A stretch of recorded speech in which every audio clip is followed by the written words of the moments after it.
Hey, me Faisal. So I share my another case study. This brand for a jacket brand or clothing brand, you can say.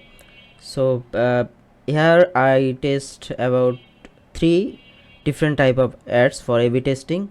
So I got my final result. As you see, here I got 524 messages only for spent $8.48. So per messaging cost is 0.02 cent. This is a huge success. So this ad for men's hoodies. So you see, this is the jacket, hoodies jacket. Okay, here I got 30,000 video plays, and this is my full result. So in this coming year, what do you think? How is your brand going, and what is your marketing plan?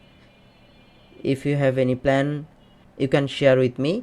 If you have no plan, or you are thinking what you will do, so you can just feel free to ask me. We can discuss about your brand. So grow your brand with new marketing trends and strategies. If you have any question or something, you can comment below.